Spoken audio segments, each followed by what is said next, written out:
Hola a todos, espero que estén muy bien y hoy vamos a hablar sobre el rectificador de onda completa con puente de Dios, ¿no? Bueno, estos son los puentes de Dios.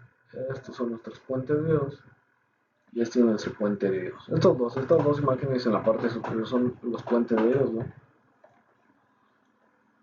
¿no? Bueno,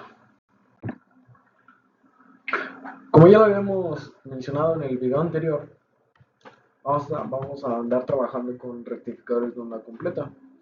Ya analizamos el rectificador de onda completa con derivación central. Ahora nos toca analizar el de onda completa con puente de Dios, ¿no? Como ya se los había mencionado anteriormente, nuestra señal de entrada es una señal sinusoidal, o sea que alterna entre positivo y negativo, ¿no? Entra nuestro rectificador de onda completa y nos entrega un voltaje de salida, digamos que ya no alterna. No es continuo, pero no alterna. Ya no alterna entre positivo y negativo. Ahora simplemente se queda en el positivo. A diferencia de este rectificador, a diferencia del de media onda, rectifica la onda completa, ¿no? Aprovechando así el semiciclo negativo. Pues bueno, de ahí tenemos este parámetro que es el voltaje DC, que es igual al voltaje promedio, ¿no? ¿Esto qué es lo que nos dice? Que es 2 veces el voltaje pico entre pi. Y esto nos da una eficacia del 63.7%, a diferencia del rectificador de media onda que era la mitad. Pero recordemos que este voltaje pico es el voltaje pico de salida, no es el voltaje pico de entrada. Y aquí, como nosotros podemos ver, aquí nosotros tenemos nuestro puente de diodos. Este es nuestro puente de diodos. Y encontramos nuestra RL, o que es nuestra resistencia de carga. Y aquí está nuestra fuente de corriente alterna. Puede ser una fuente de corriente alterna o puede ser nuestro transformador, da lo mismo, no pasa nada. Bueno, ahora vamos a ver, vamos a analizar qué pasa con nuestro rectificador durante el semiciclo positivo. Bueno, como nosotros podemos ver, durante el semiciclo positivo, nuestro devanado queda con la siguiente polarización: positivo arriba, negativo abajo, ¿no? Y pues por ende, nuestra corriente va a circular por D sub 1, de ahí llegando a nuestra resistencia de carga, de ahí cayendo a nuestro diodo D sub 3 y de ahí cayendo al negativo de nuestro devanado. Y ustedes dirán, ¿qué pasa con D sub 4 y D sub 2?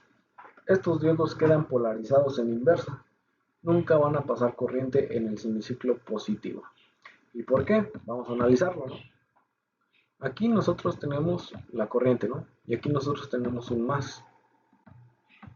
Tenemos un más. Y aquí nuestro diodo tiene esta polarización de más. Más y más se contrarrestan y no queda polarizado en inversa. Por aquí circula. Y como nosotros aquí tenemos un menos, y acá nosotros tenemos el más del diodo, entonces acá abajo nosotros tenemos el negativo del diodo, ¿no? Pero también aquí nosotros encontramos el otro negativo del diodo sub 2, del D sub 2. Y por ende, igual como pasó con D sub 4, que positivo con positivo, negativo con negativo queda en polarización inversa y no deja circular la corriente. Estos, tanto D sub 4 como D sub 2, actúan como un circuito abierto. Y prácticamente, pues simplemente en este circuito estaría actuando D sub 1, nuestra RL y por ende nuestro D sub 3. Ahora, ¿qué pasa en el semiciclo negativo? Bueno, en el semiciclo negativo, cuando nuestro devanado tiene la polarización, o sea, se polariza inversamente, que es menos arriba, más abajo, nuestra corriente circula por D sub 2, pasando por nuestra resistencia de carga y regresando hasta D sub 4 y cayendo al negativo de nuestro devanado. Igual, como ya lo hemos visto, ¿no? Aquí nosotros tenemos el positivo, el positivo, y aquí nosotros el negativo, y aquí nosotros tenemos también el negativo de nuestro diodo D sub 1. Queda polarizado en inversa y no circula corriente, se nos va. Y circula.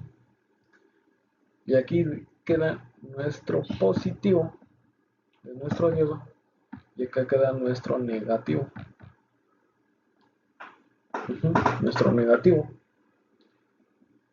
Mira, y ya después de ahí nuestro diodo circula hacia nuestro negativo del devanado. Y D3, aquí también tenemos digamos que su terminal positivo. Positivo y es positivo y positivo, ¿no? Y D sub 3 queda polarizado en inversa. Unos parámetros, ¿qué parámetros necesitamos? El voltaje pico de salida. Sabemos que el voltaje pico de salida siempre lo vamos a medir en la carga, en la resistencia de carga. Y el voltaje de pico inverso, que es el PIB, siempre lo vamos a medir en los diodos que quedan polarizados en inversa. Ahora el voltaje pico de salida, ¿no?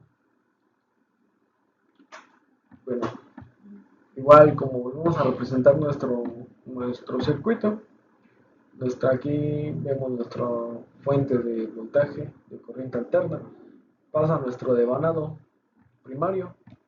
Estas líneas de medio nos quieren indicar el flujo o el campo magnético que se crea y pues llega al voltaje secundario, ¿no? Al devanado secundario, y de ahí se da un voltaje, se induce un voltaje y pues cae al rectificador, ¿no?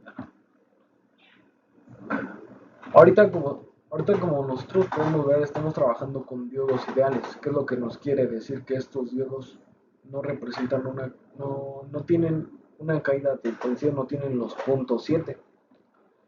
Y pues en el voltaje pico de salida, pues lo podemos ver como el voltaje pico secundario. Ya como se los había explicado, tanto D1 como D2, D sub 2, D sub 1 y D sub 2 son diodos ideales, no representan alguna caída de tensión. Y como ya se los había explicado, D sub 3 y D sub 4 quedan polarizados en inversa.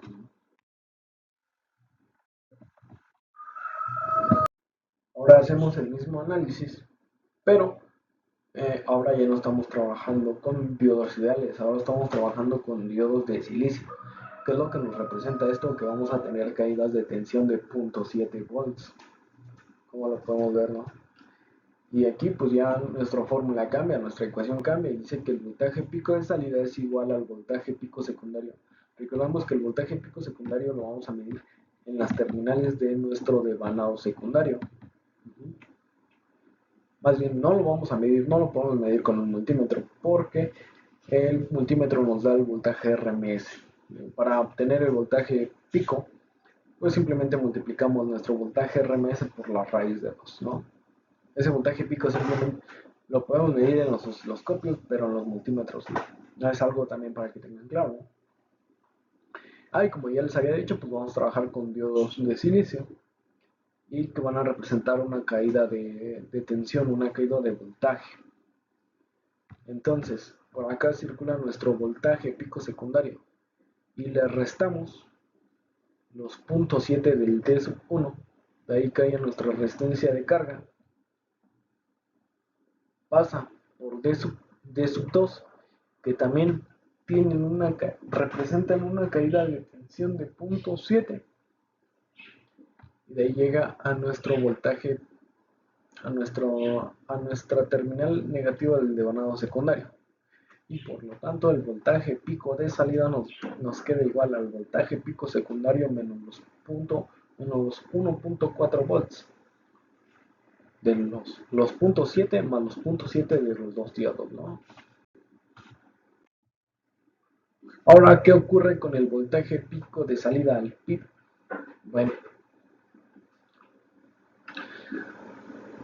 como estábamos analizando el semiciclo, como estábamos analizando el semiciclo positivo, ahora nosotros, tanto D3 como D4 quedan polarizados en la inversa.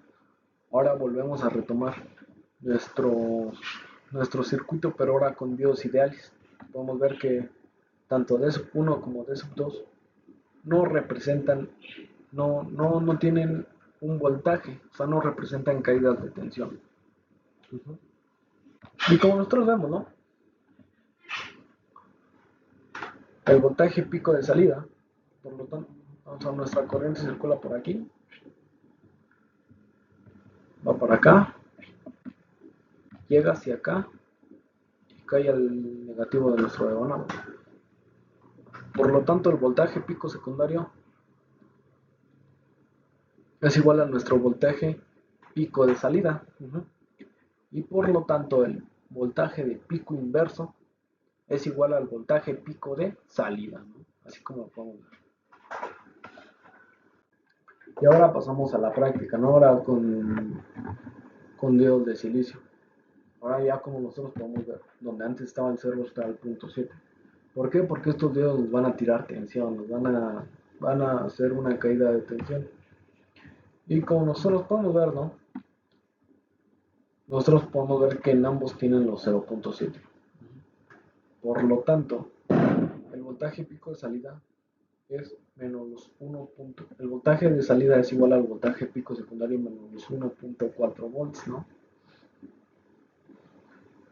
Y ahora nos dice que el voltaje de pico inverso es igual al voltaje pico de salida más los 0.7 volts. Y este PIB, como ya se los había mencionado antes, lo vamos a ver tanto en D3 como D4, ¿no? Y pues también este voltaje lo podríamos ver tanto en D1 como en D2 cuando estemos trabajando con el semiciclo negativo. Bueno, esto sería todo por hoy. Muchas gracias.